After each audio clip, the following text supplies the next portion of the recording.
Okay, so may mga nagtatanong sa akin kung paano naman daw ba magagawa na magkagusto sa kanila yung mga babae na hindi attracted sa kanila physically. Kumbaga, ito yung mga babae na yung hindi nagagwapuhan sa kanila. Okay, paano nila magagawa na makuha ito o magkagusto ito sa kanila kahit na hindi ito nagagandahan sa katawan nila o hindi ito pasok o hindi pasok yung itsura nila sa minimum looks requirement ng isang babae. Well, actually, itong bagay na ito, I'll be honest, napaka-challenging nito. Okay? Sa totoo lang, para sa iba, iniisip nila na imposible itong bagay na ito. Kasi nga, napaka-importante ng looks. Kumbaga, para nga makilala niya yung personality mo, kailangan ma-attract mo muna siya sa looks mo. Okay?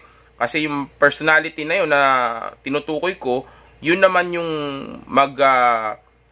tutuloy-tuloy ng mga bagay na gusto mong mangyari sa inyo. Kumbaga, dun ka magkakaroon ng opportunity para makuha mo yung gusto mo dito sa babae na ito, and also at the same time para sabihin na nating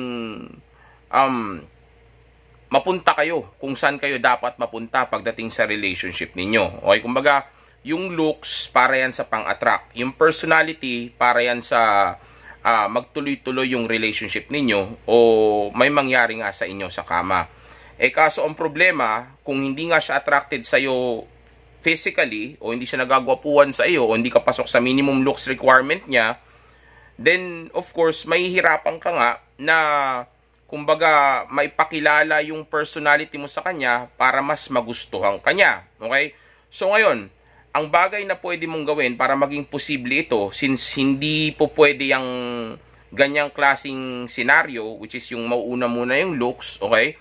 Ang pwede mong gawin ay kapag kasama mo itong babae na ito, o kaya kapag may times na pwede kanyang mapanood o makilala, dito yung moment na dapat na sabihin nating maipakilala mo sa kanya kung anong klaseng lalaki ka. Okay? Kumbaga, ito yung time para maipakita mo sa kanya na high value ka o alpha male ka o sabihin na nating masculine ka. Okay? Kumbaga, yes, alam ko na hindi ka ganun ka-interesado sa akin o attracted sa akin pagdating sa looks, pero sisiguraduhin ko na kapag ka nakilala mo ako o kapag ka napanood mo ako, magugustuhan mo yung personality ko. Okay?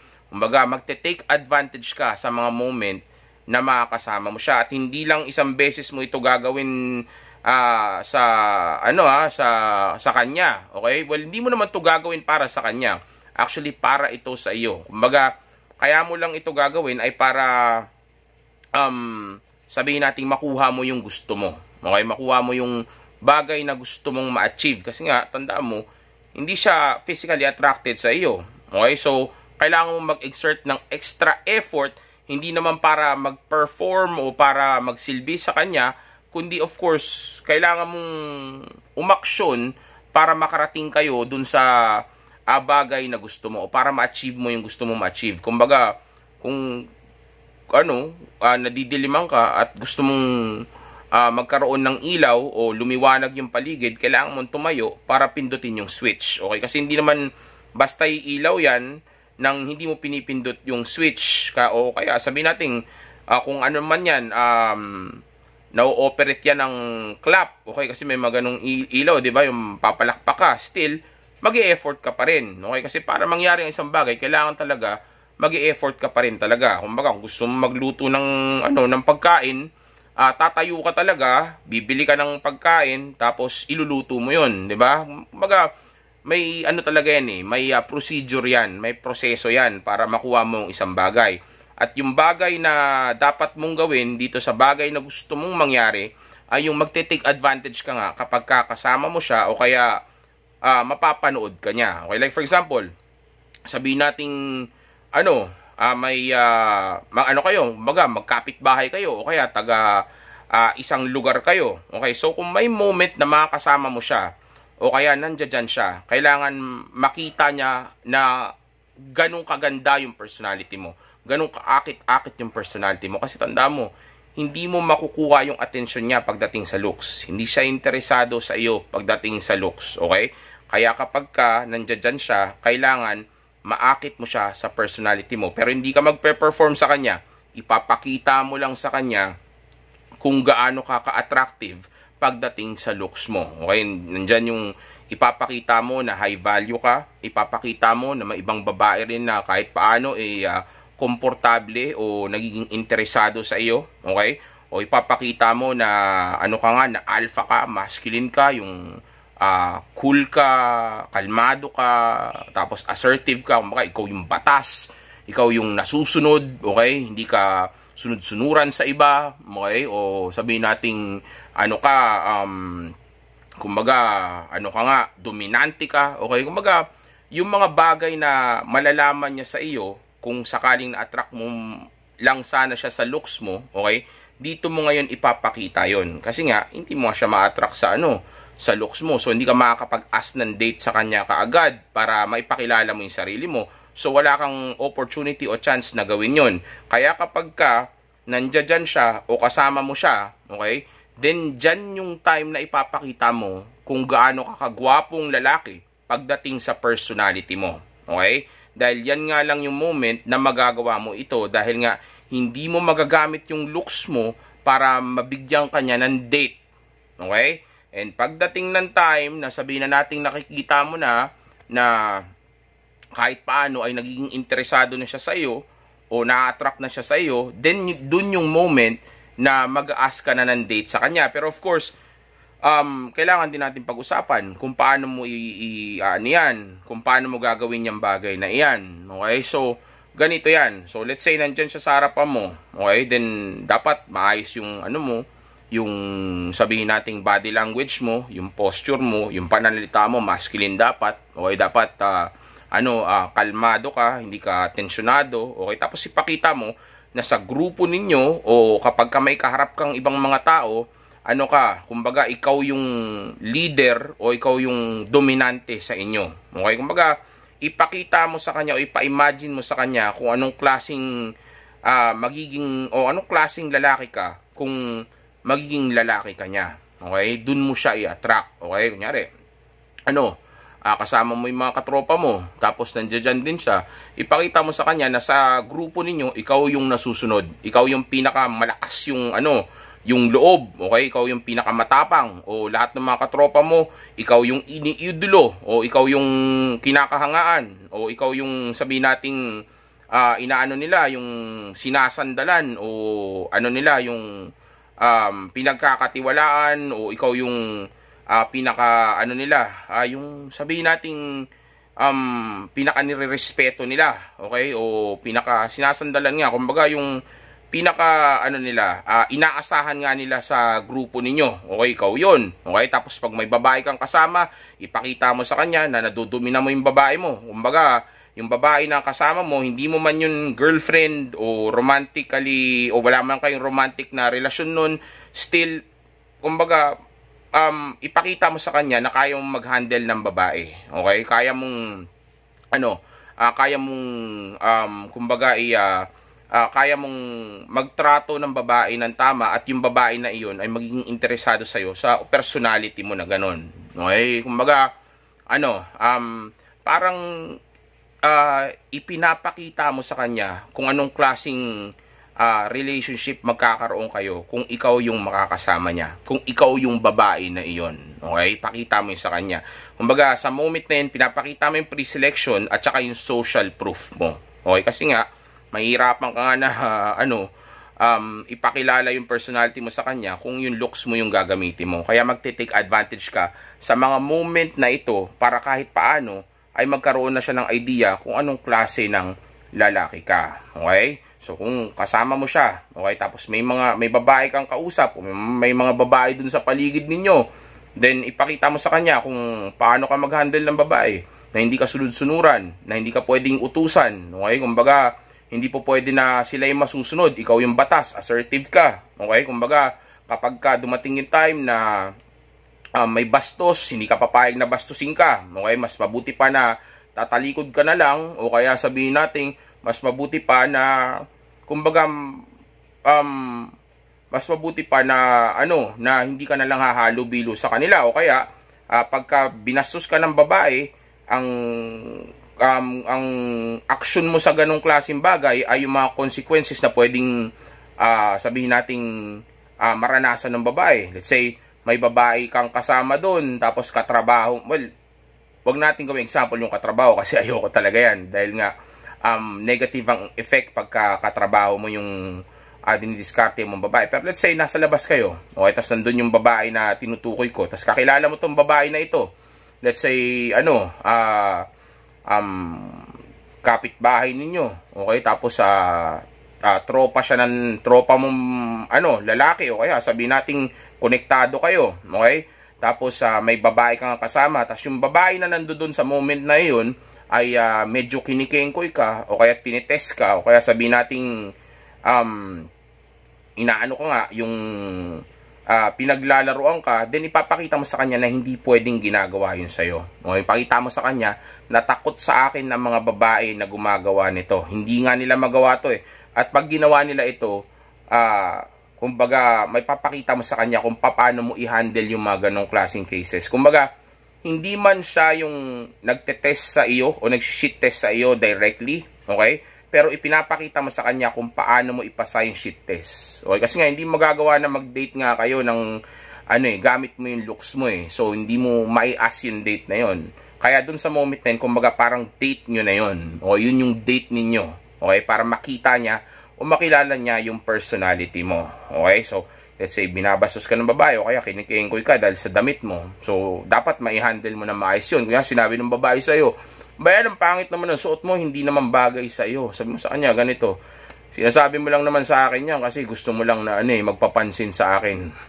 Huwag mong gawin sa akin yan kasi hindi kita type. Okay, ganonin mo. Kaya sabi mo, wag ka nang magsubok kasi hindi ikaw ang type ko. Okay, ganun mo. Mapakita mo sa kanya kung gaano ka ka-masculine, gaano ka ka-dominante, okay? Para nang sa gayon ay makita niya na kung sakaling siya yung kasama mo o ikaw yung magiging lalaki niya, ganun ka magiging, okay? Hindi yung yung kumbaga ang ipapakita mo ay yung pagiging low value at pagiging weak mo pa kasi tandaan mo, hindi na siya interesado sa iyo physically. Okay, hindi siya nagagwapuan sa iyo. Kaya kailangan mai-highlight mo talaga dito yung ganda ng personality mo. Okay, let's say mga tropa mo, sinusubukan kang let's say kengkoyin, pinagtitripan ka, din ipakita mo sa kanya na takot sa yung mga tropa mo, 'di ba na let's say sinubukan kang kengkoyin ng isa sa mga katropa mo, sinubukan kang pagtripan, okay? Ipakita mo sa kanya kung paano mo i-handle 'yon para hindi gawin sa iyo ng tropa mo. Let's say niloloko ka, 'di ba? Tapos pakita mo na bigla kang tatahimik, okay, titingnan mo lang siya, o tapos hihinto na kagad yung tropa mo. Kaya yun nga makuha sa tingin na nakukuha mo sa tingin yung mga tropa mo. Kaya pagka nag-joke yung tropa mo, maipapakita mo sa kanya na hindi ka pikon. Okay? Instead na mapikon ka, ang reaction mo pa ay let's say kayang-kaya mo na barahin din yung tropa mo, okay? Pero hindi mauuwi sa bastusan, instead respeto pa yung tropa mo. Let's say pinagtawanan ka niya kasi hindi maganda yung buhok mo, pinagtitripan ka dahil sa haircut mo. Okay, then pwede mong gawin na ibalik yun sa tropa mo. Let's say ganito, let's say sinabi ng tropa mo na, ano ba yung gupit mo? Mukha ka namang matanda dyan sa gupit mo. Sabi mo sa kanya ganito, talaga namang yan ang sinadya ko eh. Gusto kong magmukhang mature. Hindi ka tulad naman dyan sa gupit mo. Mukha kang sanggol. Tinama, mukha kang kawawa. O, diba? Sabi mo gano'n. Kaya, tinama itsura mo. Mukha kang mukha kang loser dyan sa buhok mo. Dapat ganito yung buhok mo. Gayahin mo yung gantong klaseng buhok. Gusto lang. Style mo lang yata yan. Para lang ipaalam sa akin na na trip mo yung haircut mo eh. O yung haircut ko eh. Kung mga ganon. Okay? Ganong mga klaseng example. Okay? Ipakita mo sa kanya kung anong klaseng lalaki ka, na ginto ka, na alpha ka, na high value ka, habang nandoon siya, kahit na hindi pa siya yung date mo directly. Okay? Be impressive. Pero hindi ka magpapa-impress sa kanya at hindi ka rin magsasayaw unggoy. Instead, kumbaga, mas gagalingan mo lang sa mga moment na yon. Kasi ganun ka naman talaga. Okay? Pero, yun nga lang, magte-take advantage ka lang sa moment na yon na makita niya kung ano yung dapat niyang makita sa iyo. Okay? Kumbaga, hindi ka pa rin magpe-perform o magsisilbi sa kanya o pupumilit na magustuhan kanya sa moment na yon. Kumbaga, kung sino ka talaga, ipapakita mo yun dun at pagsasamantalahan mo lang yung sitwasyon, okay?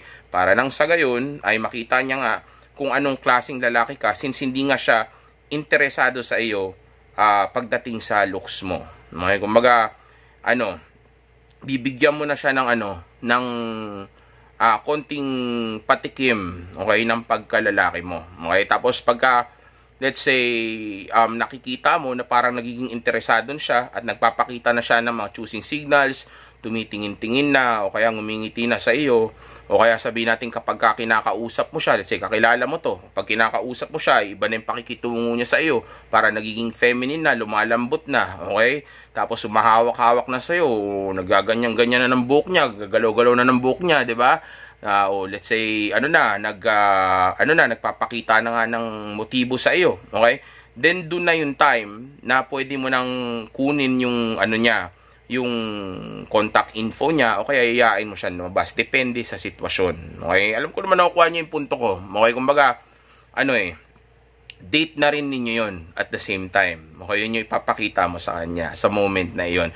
And ito pa, alam ko yung iba sa inyo, kakabahan na gawin yon kasi nga baka, dahil nga kasi iniisip nyo nga na, kumbaga hindi siya interesado sa inyo pagdating sa looks. Pero ito yan, ito yung shit dyan. Tanda mo, alam mo na nga na hindi siya interesado sa iyo sa looks, tapos maduduwag ka pa. Then, kung magiging ganyan ka, then anong ma-achieve mo? Anong makukuha mo? Di olats, di ba? Kaya nga lalakasan mo yung loob mo, dapat mong lakasan ng loob mo dito kasi hindi na nga siya interesado sa iyo sa looks, tapos magpapakita ka pa sa kanya ng kasuputan mo. Okay, so dapat wag mo ipakita yan sa kanya. Instead, dapat maging impressive ka pero hindi ka magpapa-impress sa kanya. Okay, gagawin mo lang to kasi ito yung dapat mong gawin para makuha mo yung gusto mo sa kanya. And sa totoo lang, di ka naman magpe-perform, hindi mo babaguhin yung sarili mo eh. Kumbaga gagawin mo yun kasi ganun ka naman talaga. At gagawin mo rin yun kasi may gusto kang makuha. Kumbaga, tatayo ka para pindutin yung switch kasi gusto mo buksan yung ilaw. Tatayo ka para kunin yung pagkain sa ref at iluluto mo ito kasi nagugutom ka, gusto mo kumain. Kumbaga mag-e-effort ka naman talaga. Pero hindi yun para sa kanya, para yun sa iyo. Okay? Para yun sa iyo. Kailangan mong kumilos kasi hindi ka kikilos at hintay mo lang na bigla siya magkagusto sa'yo, then ang tanga mo dun. Dahil tandaan mo, hindi kang kanya gusto pagdating sa looks. Okay? Actually, pwede mo nga lang siya maakit pagdating sa personality mo. Tapos sabihin natin, hindi ka pakikilos. So, napaka-imposible nun. Okay? So, kung gusto mo to maging posible, din ang bagay na dapat na gawin mo ay kumilos ka. Okay? So, pag nakita mo na may mga motibo na o may mga signs na, then pwede mo nang kunin yung contact info niya para ma-message mo siya after 3 days at iayain mo siya lumabas, okay? O kaya naman ay doon pa lang sa spot na yon o sa moment na yon, iayain mo na siya lumabas. Pwede mo na siyang kausapin. Tapos sabihin mo, kailangan ka pala available. Ganun, nag-uusap kayo, diba? Nasa, kayo, moment kayo na nakapagkwentuhan kayo, kaya binati mo na siya, sabi mo ganun, sino kasama mo? Kaya kanina ka pa dito, kaya sabihin mo, kamusta ka? Ganun, kwentuhan lang kayo ng konti. Open ka ng mga, sabihin natin ilang topic. O kahit na sabihin natin hindi na kailangan pa maging mahaba yung conversation niyo. Let's say, nandun siya, binati mo siya. Tapos binati ka rin niya. Tapos, kayo, mag-usap kayo. Sabihin mo, let's say, kamustahin mo nga yung yung araw niya. O kaya yung trabaho niya. Depende kasi sitwasyon eh. Kaya medyo, medyo nag-iisip ako na malalim kasi iba't iba ng senaryo yan eh. Let's say, kapitbahay mo siya, sabi mo, ganun. Kamusta? Kamusta yung, yung negosyo nyo? Let's say, tindera, siya. Nagtitinda sila ng, may-ari sila ng bakery. Sabi mo ganun, kamusta? Ba't wala ka dun sa, sa bakery ninyo? Sinong bantay dun ngayon? Ganun. Kaya sabi niya, dun naman si mama eh. Sabi mo ganun. Kaya dito muna ako, tambay muna ako dito, o muna ako, pahinga muna ako, ayos yan tuwing kailan ka ba, kailan ka ba free, ganyan, kailan ka ba, kailan ka ba available, pag tinanong niya, bakit, sabi mo, tara, labas naman tayo minsan, para hindi tayo palagi nandito lang, para naman sa gayon, maisama kita doon sa mga lugar na pinupuntahan ko, may alam kasi ako magandang lugar, kung saan sigurado ko na, na mag-i-enjoy ka kasi tuwing pumupunta ako doon talaga namang nag-i-enjoy ako ng todo. Tara, sama ka sa akin, di ba? Ganoon. As pag sinabi niya kailan siya available, then iset mo yung date. Okay, mga bagay na tinuro ko naman na yan sa ibang video ko. Kasi kung ituturo ko ulit dito yan, then ang mangyayari niyan is, tuwing gumagawa ako ng video, ituturo ko lagi yan step by step. May mga video na ako kung paano mag-set ng date, paano ko mausap. O hindi ko na anuhin pa dito yan. Kumbaga, iisa-isahin ulit dito yan. Okay? So, ganun lang. Makipagkwento ka lang. Kamusta? Kamusta yung, kamusta si ganto, yung kapatid mo? Okay ha, sabi mo, mukhang di mo yata daldala yung aso mo ngayon. Kasi, let's say, usually, daldala niya yung aso niya, nagwawalk sila ng aso niya, di ba? So, pwede ka mag-umpisa doon, sabi mo, parang di mo yata dala-dala yung aso mo ngayon at nakaupo ka lang dyan. Kanina ka pa ba dyan? O kaya, sabihin mo, kamusta yung negosyo mo? Ganun. Umaga, mag-start ka lang ng conversation. Ngayon, pag nagsalita na siya, okay lang naman. Ganyan nga. So, tuwing kailan ka ba available? Bakit naman? Bakit mo naman natanong ko kailan ako available? Tara, labas tayo. Let's hang out. Sama ka sa akin. May alam akong lugar na, sobrang cool. Sigurado hindi ka pa nakakapunta doon. Ganun. Tapos, pag tinanong niya, saan ba yun? Sabi mo sa kanyang ganun. Sige, sabihin ko sa'yo, sige, sabihin ko sa'yo. Pero, kailan ka ba kasi available? Sabi mo ganun. Kaya kahit wag mo na sabihin na, sige, sasabihin ko sa'yo. Kahit wag mo nang sabihin yun. Basta, sabi mo lang, pagka, tinanong ka niya, tapos sinagot mo na kung, kung para saan, kung bakit mo siya tinatanong tungkol sa availability niya, then, pwede mong, yun sa kanya, pwede mong, sabihin sa kanya, o tanungin siya ulit, kung, kailan ka ba kasi available? Kasi nga, hindi niya pa nasasagot tinanong ka lang naman niya kung bakit di ba? Tapos, yun nga, kumbaga, sinagot mo na. So, kung, after mong sagutin yun, tapos, hindi niya pa naman nasabi sa'yo kung kailan siya available, then pwede mong tanongin ulit sa kanya yun. Sabi mo, so kailan ka ba kasi available? Sabi mo gano'n. Pag sinabi niya, sa Monday, gano'n, good yun, libre rin ako sa Monday. So, ganito, akin ang contact number mo, tapos sa Monday morning, ite-text ko sa'yo kung saan yung exact location, kung saan tayo pupunta. Okay, gano'n. Gano'n lang. Sobrang confident lang, sobrang sabihin nating, loose, well, di sobrang loose, okay? Kumbaga, casual lang. Para bang nagyaya ka lang ng isang kaibigan o nagyaya ka lang ng isang kakilala mo para samahan ka lumabas. Okay? Kumbaga, lakad mo kasi yun. Again, hindi mo to gagawin kasi naghahabol ka o nagpe-perform ka sa kanya o nagsasayaw unggoy ka sa kanya. Kundi gagawin mo to para mag-effort dahil nga meron kang intensyon o meron kang gustong makuha sa kanya. Okay? Kumbaga, dahil nga gusto mong makadate mo siya, at let's say magkarelasyon kayo ng romantic at may mangyari sa inyo, of course mag-e-effort ka kahit paano dahil ikaw yung lalaki. Hindi yan gagawin ng babae, lalo na hindi siya interesado sa iyo physically. Okay, kumbaga mo na yan kumbaga plus na yan sa'yo na kahit na hindi siya interesado physically, kahit paano nagkaroon pa siya ng interest sa personality mo. Kaya kikilos ka talaga. Okay, yayain mo talaga siyang makipag-date sa iyo. Okay, so, dyan lang muna natin to, tatapusin, okay, pero susundan natin tong video na ito. Ito muna yung part 1 itong, kumbaga, pagyayaya ng date sa isang babae na hindi ka gusto. Okay, ito muna yung tututukan natin. Pero, actually, sa totoo lang, kahit di na nga natin to sundan, kasi pareho lang din naman yung mga susunod na pwede kong ituro sa inyo do sa mga dating video na ginawa ko Okay, kumbaga, ganun din yun Kumbaga, ang pinakamahirap lang naman na part dito is yung magawa mong ma-attract siya habang hindi siya attracted sa iyo physically. Okay, kumbaga, magawa mong ma-attract mo siya sa personality mo kahit na hindi siya nagagwapuhan sa iyo. At pag nagawa mo na yan, lalo na pag lumabas na kayo, kumbaga, mas madali na yan Ang problema lang naman kasi is yung attraction part kasi nga hindi kanya ganun kagusto pagdating sa itsura mo. Okay, so halos pareho lang din yan. Okay, so ganun lang yung mga bagay na dapat nyong gawin. Alam ko na parang tunog andali gawin nun, pero medyo challenging yun. Kasi not all the time, magugustuhan ka ng mga ganitong klaseng babae. Okay? Dahil nga hindi siya attracted sa'yo physically.